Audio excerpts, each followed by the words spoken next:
हाँ जी दोस्तों, स्वागत है थोड़े सब ਦਾ ਹੀ ਜੀ ਤੁਹਾਡੇ ਆਪਣੇ YouTube channel race academy official ਤੇ। ਸੋ ਦੋਸਤੋ, ਇਸ ਕਲਾਸ ਦੇ ਵਿੱਚ ਆਪਾਂ ਅੱਜ ਗੱਲ ਕਰਾਂਗੇ 12 ਮਈ ਬਾਰੇ। 12 ਮਈ ਤੱਕ ਦੀਆਂ ਇੰਪੋਰਟੈਂਟ ਕਰੰਟ ਅਫੇਅਰ ਨਿਊਜ਼, ਇਸ ਤੋਂ ਇਲਾਵਾ ਜਿੰਨੇ ਵੀ ਐਕਸਟਰਾ ਫੈਕਟਸ ਹੋਣਗੇ ਕੋਸ਼ਿਸ਼ ਕਰਾਂਗੇ ਉਹਨਾਂ ਬਾਰੇ ਵੀ ਗੱਲਬਾਤ ਕੀਤੀ ਜਾਵੇ। ਸੋ ਸਾਰੀ ਕਲਾਸ ਨੂੰ ਜ਼ਰੂਰ ਧਿਆਨ ਨਾਲ ਦੇਖਣਾ ਜੀ, ਬੜੀ ਇੰਪੋਰਟੈਂਟ ਰਹਿਣ ਵਾਲੀ ਹੈ ਤੁਹਾਡੇ ਆਉਣ ਵਾਲੇ ਜਿੰਨੇ ਵੀ ਐਗਜ਼ਾਮ ਹੈਗੇ ਨੇਗੇ, ਔਰ ਬਹੁਤ ਕੁਝ ਤੁਹਾਨੂੰ ਸਿੱਖਣ ਨੂੰ ਵੀ ਇਸ ਕਲਾਸ ਤੋਂ ਮਿਲੇਗਾ।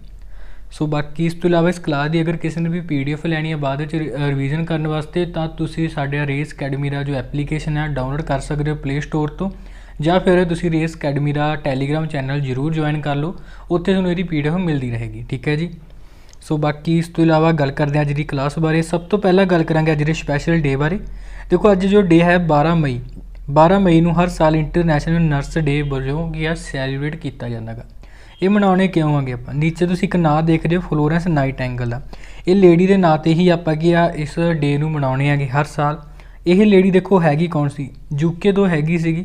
ਅਗਰ ਪੁੱਛਿਆ ਜਾਵੇ ਫਾਊਂਡਰ ਆਫ ਮਾਡਰਨ ਨਰਸਿੰਗ ਕੌਣ ਹੈਗੀ, ਤਾਂ ਫਲੋਰੈਂਸ ਨਾਈਟੈਂਗਲ ਨੂੰ ਹੀ ਕਿਹਾ ਜਾਂਦਾ ਗਾ। ਵੈਸੇ ਇਹਨਾਂ ਦਾ ਇੱਕ ਨਾਮ ਹੋਰ ਹੈਗਾ, ਆ ਲੇਡੀ ਵਿਦ ਲੈਂਪ। ਆ ਲੇਡੀ ਵਿਦ ਲੈਂਪ ਕਿਉਂ ਕਹਿੰਦੇ ਹੁਣ ਇਹਨਾਂ ਨੂੰ, ਕਿਉਂਕਿ ਅਗਰ ਕਿਸੇ ਨੂੰ ਵੀ ਅੱਧੀ ਰਾਤ ਨੂੰ ਵੀ ਚਾਹੇ ਡਾਕਟਰੀ ਸਹਾਇਤਾ ਦੀ ਜ਼ਰੂਰਤ ਹੋਵੇ ਤਾਂ ਇਹ ਰਾਤ ਨੂੰ ਵੀ ਜਾ ਕੇ ਕਿ ਉਹਨੂੰ ਉਸ ਤੱਕ ਕੀ ਡਾਕਟਰੀ ਸਹਾਇਤਾ ਪਹੁੰਚਾਉਂਦੀ ਸੀ ਆਪਣੀ ਲੈਂਪ ਦੇ ਮਦਦ ਨਾਲ। ਤਾਂ ਕਰਕੇ ਇਹਨਾਂ ਨੂੰ ਆ ਲੇਡੀ ਵਿਦ ਲੈਂਪ ਵੀ ਕਿਹਾ ਜਾਂਦਾ ਗਾ, ਫਲੋਰੈਂਸ ਨਾਈਟੈਂਗਲ ਨੂੰ।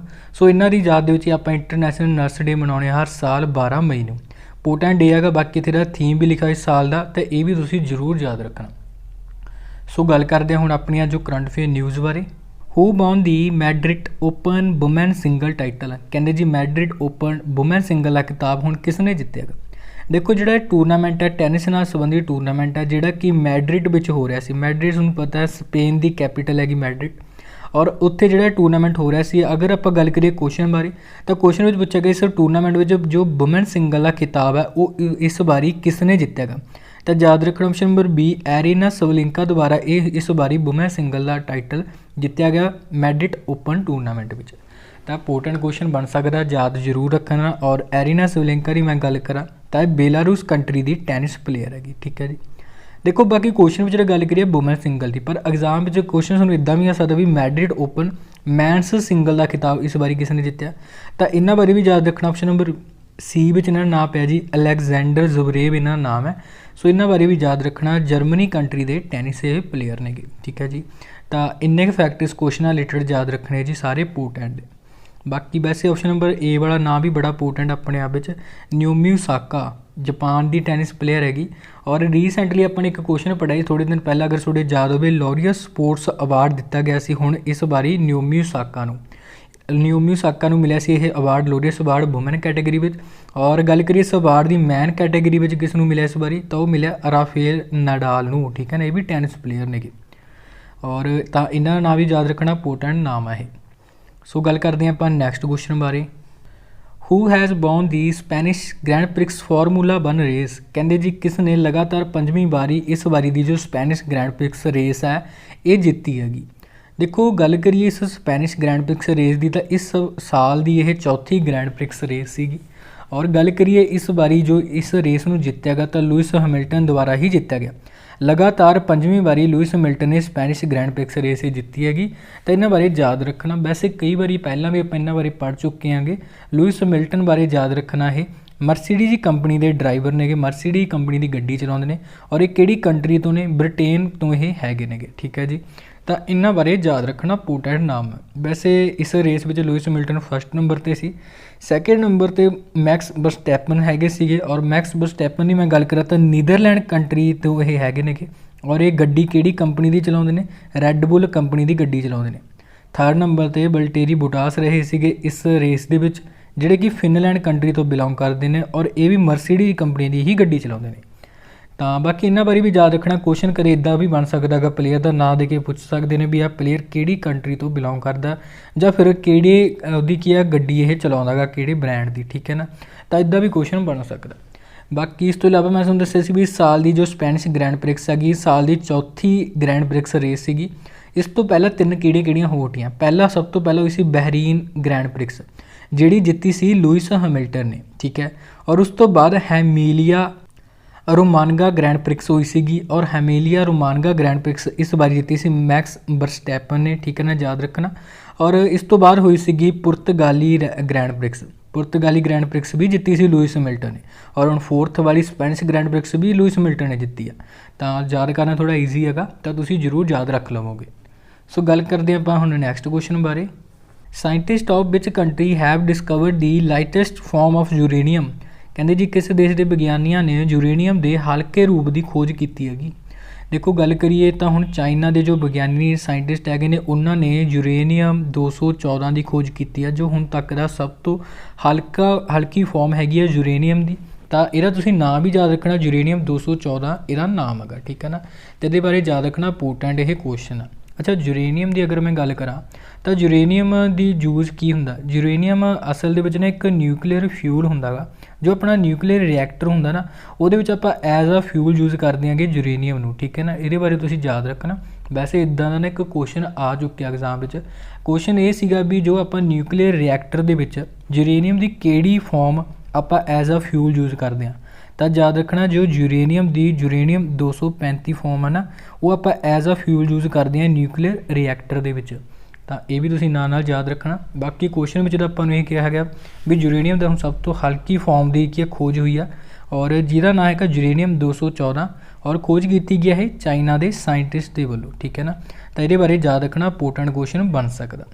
ਵੈਸੇ ਯੂਰੇਨੀਅਮ ਦਾ ਇੱਕ ਨਾਮ ਹੋਰ ਆ, ਯੂਰੇਨੀਅਮ ਨੂੰ ਆਪਾਂ ਜੈਲੋ ਕੇਕ ਵੀ ਕਹਿੰਦੇ ਆ। ਕਈ ਵਾਰੀ ਅਗਰ ਜੀਕੇ ਵਿੱਚ ਕੁਐਸਚਨ ਆ ਜੇ ਜੈਲੋ ਕੇਕ ਕਿਸ ਨੂੰ ਕਹਿੰਦੇ ਆ ਤਾਂ ਉਹ ਯੂਰੇਨੀਅਮ ਨੂੰ ਹੀ ਆਪਾਂ ਕਹਿੰਦੇ ਹੈਗੇ, ਠੀਕ ਹੈ, ਯਾਦ ਰੱਖ ਸਕਦੇ ਹੋ। ਬਾਕੀ ਕੁਐਸਚਨ ਵਿੱਚ ਗੱਲ ਦੇਖੋ ਚਾਈਨਾ ਦੀ ਆਈ ਹੈ, ਚਾਈਨਾ ਬਾਰੇ ਦੇਖ ਲੈਂਦੇ ਹਾਂ। ਚਾਈਨਾ ਦੀ ਕੈਪੀਟਲ ਹੈ ਬੀਜ਼ਿੰਗ, ਔਰ ਚਾਈਨਾ ਦੀ ਜੋ ਕਰੰਸੀ ਹੈ ਰਹਿਣ ਮਿਨਬੀ ਹੈ। ਔਰ ਗੱਲ ਕਰੀਏ ਇੱਥੇ ਪ੍ਰੈਜ਼ੀਡੈਂਟ ਦੀ ਤਾਂ ਸ਼ੀ ਜਿੰਗਪਿੰਗ ਇੱਥੋਂ ਦੇ ਪ੍ਰੈਜ਼ੀਡੈਂਟ ਹੈਗੇ ਨੇ। ਸੋ ਗੱਲ ਕਰਦੇ ਹਾਂ ਨੈਕਸਟ ਕੁਐਸਚਨ ਬਾਰੇ। Which state government has launch Ayurvedic telemedicine facility for corona patients. ਕਹਿੰਦੇ ਜੀ ਕਿਹੜੀ ਰਾਜ ਸਰਕਾਰ ਨੇ ਕੋਰੋਨਾ ਦੇ ਮਰੀਜ਼ਾਂ ਦੇ ਵਾਸਤੇ ਇੱਕ ਨਾ ਆਯੁਰਵੈਦਿਕ ਟੈਲੀਮੈਡੀਸਨ ਸਹੂਲਤ ਦੀ ਸ਼ੁਰੂਆਤ ਕੀਤੀ ਹੈ। ਦੇਖੋ ਅਗਰ ਆਪਾਂ ਗੱਲ ਕਰੀਏ ਦੀ ਸ਼ੁਰੂਆਤ ਹੁਣ ਕੀਤੀ ਹੈ ਹਰਿਆਣੇ ਦੀ ਸਰਕਾਰ ਨੇ। ਦੇਖੋ ਟੈਲੀਮੈਡੀਸਨ ਕੀ ਹੁੰਦਾ, ਟੈਲੀਮੈਡੀਸਨ ਮਤਲਬ ਫੋਨ 'ਤੇ ਹੀ ਡਾਕਟਰੀ ਸਹਾਇਤਾ ਦੇ ਦੇਣੀ ਜਾਂ ਸਲਾਹ ਦੇ ਦੇਣੀ। ਤਾਂ ਇਸੇ ਤਰੀਕੇ ਦੀ ਇੱਕ ਯੋਜਨਾ ਹੀ ਹੈਗੀ ਹਰਿਆਣੇ ਦੀ ਫੈਸਿਲਿਟੀ ਸਹੂਲਤ ਇਹ ਹੈਗੀ ਆ। ਦੇਖੋ ਹਰਿਆਣੇ ਦੀ ਸਰਕਾਰ ਨੇ ਇੱਕ ਨੰਬਰ ਜਾਰੀ ਕੀਤਾ 1075। ਅਗਰ ਹਰਿਆਣੇ ਦੇ ਕਿਸੇ ਵੀ ਵਿਅਕਤੀ ਨੂੰ ਕਰੋਨਾ ਨਾਲ ਸੰਬੰਧਿਤ ਕੋਈ ਵੀ ਦਿੱਕਤ ਆ ਰਹੀ ਹੈਗੀ ਤਾਂ ਇਸ ਨੰਬਰ 'ਤੇ ਕਾਲ ਕਰ ਸਕਦਾ ਗਾ। ਔਰ ਦੂਜੇ ਪਾਸੇ ਕੀ ਆ ਵਧੀਆ ਇਹਨਾਂ ਦੇ ਆਯੁਰਵੈਦਿਕ ਡਾਕਟਰ ਜੋ ਇਹਨਾਂ ਨਾਲ ਗੱਲ ਕਰਨਗੇ, ਠੀਕ ਹੈ, ਔਰ ਉਹਨਾਂ ਦੀ ਕੀ ਸਮੱਸਿਆ ਸੋਲਵ ਕੀਤੀ ਜਾਵੇਗੀ। ਤਾਂ ਇਸ ਤਰੀਕੇ ਦੀ ਇੱਕ ਫੈਸਿਲਿਟੀ ਆ ਜਿਹੜੀ ਕਿ ਹਰਿਆਣੇ ਦੀ ਸਰਕਾਰ ਨੇ ਹੁਣ ਸ਼ੁਰੂ ਕੀਤੀ ਹੈ, ਇਹਦੇ ਬਾਰੇ ਜ਼ਰੂਰ ਯਾਦ ਰੱਖਣਾ। ਵੈਸੇ ਕੋਵਿਡ ਨਾਲ ਸੰਬੰਧਿਤ ਹਰਿਆਣੇ ਸਰਕਾਰ ਨੇ ਆਪਾਂ ਨੇ ਇੱਕ ਹੋਰ ਵੀ ਪੜ੍ਹਿਆ ਸੀਗਾ, ਇਹਨਾਂ ਨੇ ਇੱਕ ਆਕਸੀਜਨ ਔਨ ਵੀਲ ਨਾਂ ਦੀ ਸਰਵਿਸ ਨੂੰ ਵੀ ਸ਼ੁਰੂ ਕੀਤਾ ਸੀ ਹਰਿਆਣੇ ਨੇ। ਉਹਦੇ ਵਿੱਚ ਕੀ ਸੀਗਾ ਟਰੱਕਸ ਦੇ ਵਿੱਚ ਆਕਸੀਜਨ ਸਿਲੰਡਰ ਦੀ ਸਹੂਲਤ ਇਹਨਾਂ ਨੇ ਸ਼ੁਰੂ ਕੀਤੀ। ਜਿਹੜੇ ਵੀ ਹਸਪੀਟਲ ਜਾਂ ਕਿਤੇ ਵੀ ਆਕਸੀਜਨ ਦੀ ਜ਼ਰੂਰਤ ਹੋਵੇ ਤਾਂ ਉਸ ਟਰੱਕ 'ਤੇ ਕੀ ਹੈਗਾ ਉੱਥੇ ਕੀ ਆ ਆਕਸੀਜਨ ਸਿਲੰਡਰ ਪਹੁੰਚਾਏ ਜਾ ਸਕਦੇ ਨੇ। ਇਹ ਵੀ ਤੁਸੀਂ ਜ਼ਰੂਰ ਯਾਦ ਰੱਖਣਾ, ਹਰਿਆਣੇ ਦੀ ਹੀ ਯੋਜਨਾ ਸੀ। ਬਾਕੀ ਗੱਲ ਦੇਖੋ ਹਰਿਆਣੇ ਬਾਰੇ ਕਰ ਲੈਂਦੇ ਹਾਂ। ਕੈਪੀਟਲ ਤਾਂ ਚੰਡੀਗੜ੍ਹ ਹੈ, ਸੀਐਮ ਹੈਗੇ ਨੇ ਮਨੋਹਰ ਲਾਲ ਖੱਟਰ, ਔਰ ਗਵਰਨਰ ਦੀ ਮੈਂ ਗੱਲ ਕਰਾਂ ਸਤਿਆ ਨਾਰਾਇਣ ਆਰਿਆ ਇੱਥੇ ਐਟ ਪ੍ਰੈਜ਼ੈਂਟ ਗਵਰਨਰ ਨੇਗੇ। ਬਹੁਤ ਸਾਰੀਆਂ ਯੋਜਨਾਵਾਂ ਨੇ ਹਰਿਆਣੇ ਦੀਆਂ ਜਿਹੜੀਆਂ ਆਪਾਂ ਨੂੰ ਯਾਦ ਰੱਖਣੀਆਂ ਪੈਣਗੀਆਂ। ਰੀਸੈਂਟਲੀ ਇਹਨਾਂ ਨੇ ਹਰੀਹਰ ਨੀਤੀ ਨੂੰ ਲਾਗੂ ਕੀਤਾ ਸੀਗਾ। ਕੋਵਿਡ ਆਪਾਤਕਾਲੀਨ ਰਿਣ ਯੋਜਨਾ ਸ਼ੁਰੂ ਕੀਤੀ ਸੀ ਵੈਸੇ ਇਹਨਾਂ ਨੇ ਇੱਕ, ਔਰ ਇਸ ਤੋਂ ਇਲਾਵਾ ਕਈ ਪੋਰਟਲ ਜਿਵੇਂ ਕਿ ਇੱਕ ਸੀਗਾ ਗ੍ਰਾਮ ਦਰਸ਼ਨ ਪੋਰਟਲ, ਇੰਪੋਰਟੈਂਟ ਪੋਰਟਲ ਹੈ, ਲਾਂਚ ਕੀਤਾ ਸੀਗਾ। ਪ੍ਰੋਜੈਕਟ ਏਅਰ ਕੇਅਰ ਨੂੰ ਲਾਂਚ ਕੀਤਾ ਸੀ ਇਹਨਾਂ ਨੇ। ਬਾਕੀ ਇਸ ਤੋਂ ਇਲਾਵਾ ਹਰਿਆਣੇ ਦੀ ਗੱਲ ਕਰੀਏ ਤਾਂ ਇੱਕ ਨਾ ਇੰਡੈਕਸ ਆਇਆ ਸੀਗਾ ਅਨੀਮੀਆ ਮੁਕਤ ਭਾਰਤ, ਉਸ ਵਿੱਚ ਆਲ ਇੰਡੀਆ ਵਿੱਚੋਂ ਟੌਪ 'ਤੇ ਰਿਹਾ ਸੀ ਹਰਿਆਣਾ। ਤਾਂ ਇੰਨੇ ਫੈਕਟ ਹਰਿਆਣੇ ਨਾਲ ਰਿਲੇਟਡ ਯਾਦ ਰੱਖਣੇ। ਬਾਕੀ ਇੱਕ ਹੋਰ ਵੀ ਆਪਣੀ ਸਰਵਿਸ ਸ਼ੁਰੂ ਹੋਈ ਸੀਗੀ, ਦੇਸ਼ ਦੀ ਪਹਿਲੀ ਏਅਰ ਟੈਕਸੀ ਸਰਵਿਸ ਅਗਰ ਕੁਐਸਚਨ ਪੁੱਛਿਆ ਜਾਵੇ ਤਾਂ ਯਾਦ ਰੱਖਣਾ ਹਰਿਆਣੇ ਦੇ ਹਿਸਾਰ ਤੋਂ ਲੈ ਕੇ ਚੰਡੀਗੜ੍ਹ ਤੱਕ ਗਿਆ ਸ਼ੁਰੂ ਕੀਤੀ ਗਈ ਸੀਗੀ। ਤਾਂ ਇਹ ਵੀ ਤੁਸੀਂ ਹਰਿਆਣੇ ਨਾਲ ਰਿਲੇਟਡ ਯਾਦ ਰੱਖ ਸਕਦੇ ਹੋ। ਸੋ ਗੱਲ ਕਰਦੇ ਹਾਂ ਆਪਾਂ ਨੈਕਸਟ ਕੁਐਸਚਨ ਬਾਰੇ। ਵਿਚ ਟੈਕਨੋਲੋਜੀ ਕੰਪਨੀ ਹੈਜ਼ ਬਿਲਡ ਆ 2 nanometre chip the smallest and most powerful micro chip. ਦੇਖੋ ਜੀ ਕਹਿੰਦੇ ਕਿਹੜੀ ਟੈਕਨੋਲੋਜੀ ਕੰਪਨੀ ਨੇ ਇੱਕ 2 ਨੈਨੋਮੀਟਰ ਦੀ ਚਿਪ ਬਣਾਈ ਆ ਜੋ ਕਿ ਸਭ ਤੋਂ ਛੋਟੀ ਅਤੇ ਸਭ ਤੋਂ ਸ਼ਕਤੀਸ਼ਾਲੀ ਮਾਈਕਰੋ ਚਿਪ ਹੈਗੀ। ਤਾਂ ਆਪਾਂ ਦੱਸਣੇ ਕਿਹੜੀ ਕੰਪਨੀ ਨੇ ਬਣਾਈ ਹੈ, ਅਤੇ ਬਣਾਈ ਹੈ IBM ਦੇ ਦੁਆਰਾ। IBM ਦਾ ਪੂਰਾ ਨਾਮ ਹੁੰਦਾ ਇੰਟਰਨੈਸ਼ਨਲ ਬਿਜ਼ਨਸ ਮਸ਼ੀਨ, ਔਰ ਇਹਦੇ ਵੱਲੋਂ ਜੋ ਇਹ ਚਿਪ ਤਿਆਰ ਕੀਤੀ ਗਈ ਕੇਵਲ 2 ਨੈਨੋਮੀਟਰ ਦੀ ਚਿਪ ਇਹ ਹੈਗੀ ਆ, ਔਰ ਇਹ ਸਭ ਤੋਂ ਸ਼ਕਤੀਸ਼ਾਲੀ ਅਤੇ ਸਾਈਜ਼ ਵਿੱਚ ਸਭ ਤੋਂ ਛੋਟੀ ਹੈਗੀ ਹੁਣ ਤੱਕ ਦੀ, ਠੀਕ ਹੈ ਨਾ। ਜਿੰਨੀ ਇਹ ਛੋਟੀ ਹੋਏਗੀ ਉਨੀ ਜ਼ਿਆਦਾ ਕੀ ਇਹ ਪਾਵਰਫੁਲ ਹੋਏਗੀ। ਔਰ ਇਹਦੇ ਬਾਰੇ ਯਾਦ ਰੱਖਣਾ, ਵੈਸੇ ਮੈਂ ਗੱਲ ਕਰਾਂ ਐਟ ਪ੍ਰੈਜ਼ੈਂਟ ਜੋ ਆਪਣੇ ਕੰਪਿਊਟਰ ਵਿੱਚ ਚਿਪ ਹੁੰਦੀ ਆ ਉਹ 10 ਜਾਂ ਫਿਰ 7 ਨੈਨੋਮੀਟਰ ਦੀ ਹੁੰਦੀ ਹੈਗੀ, कई कंपनियों की रिसर्च भी चल रही है कि वो 5 नैनोमीटर की क्या चिप तैयार कर रहे हैं, बट IBM की गल करिए सब तो पहले उन्होंने 2 नैनोमीटर की चिप जी तैयार कर ली हैगी।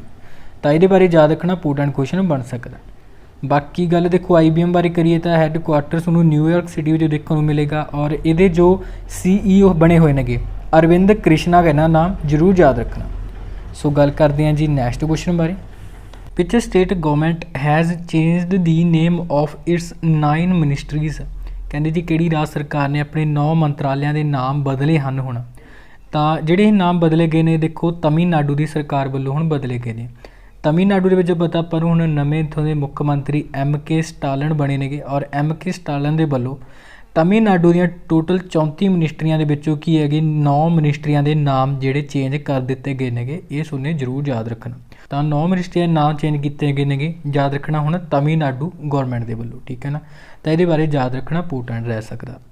बाकी गल देखो तमिलनाडु की आई है तो याद रखना इत्थों की कैपिटल चेन्नई इत्थों की कैपिटल हैगी। CM की गल करें तो MK स्टालिन न्यू बने ने, इंपोर्टेंट नाम है बहुत ज़्यादा। बाकी गवर्नर की गल करें तो बनवारी लाल पुरोहित ने और नवे चीफ जस्टिस संजीव बैनर्जी इत्थे बने सीगे। तो ये बारे याद रखना। अच्छा गल तमिलनाडु की करिए तो तमिलनाडु के नाल रिलेटेड क्वेश्चन इंपोर्टेंट बन सकता है। तो याद रखना अगर क्वेश्चन आ जाए अपने एशिया की लारजैसट कैटल पार्क खोलिया जा रहा है, कित्थे खोलिया जा रहा है, तो तमिलनाडु स्टेट में ही खोलिया जा रहा है। इस तरीके नाल एक कंपनी आ ओला कंपनी के वालों दुनिया का सब तो बड़ा स्कूटर कारखाना खोलिया जा रहा है तमिलनाडु के विच, ठीक है ना, ये भी तुहानूं याद रखना। बाकी जो अपना देखो इसरो आ भारत की स्पेस एजेंसी उसके वालों भी हुण अपने भारत का सैकेंड रॉकेट लॉन्चर जो स्टेशन है वो तमिलनाडु की थुत्थीकुड़ी दे विच बनाया जा रहा है, ठीक है ना। वैसे पहला जो अपना स्पेस स्टेशन है वो श्री हरिकोटा विच आंध्रा प्रदेश विच और दूजा हुण तमिलनाडु विच बनाया जा रहा है इसरो वालों। तो ये कुछ एक फैक्ट ने जिहड़े तमिलनाडु नाल रिलेटेड बड़े इंपोर्टेंट नेगे, तो इन्हां बारे तुसीं जरूर याद रखना। सो नैक्सट क्वेश्चन बारे गल करते हैं। Who has been appointed as the 38th National President of FICCI Ladies Organization 21st to 2nd। कहते जी किसनूं FICCI इस्त्री संगठन 2021-22 का 38वां राष्ट्रीय प्रधान हुण नियुक्त किया गया है। देखो अगर आप गल करिए तो FICCI के अंडर ही ये जी संस्था काम करती हैगी FICCI लेडीज़ ऑर्गेनाइजेशन और ये हुण 38वें नंबर की जो प्रधान बनी हैगी उज्जवला सिंघानिया नूं चुनिया गया। ऑप्शन नंबर डी में तुसीं इन्हां नाम देख रहे होंगे।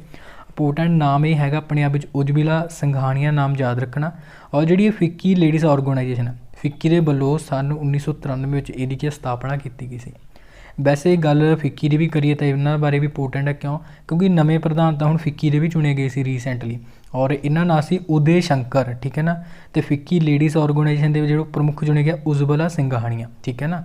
तो दोनों बारे याद रखना। बाकी FICCI बारे गल करिए तो पूरा नाम याद रखना जी Federation of Indian Chamber of Commerce Industries इसका पूरा नाम।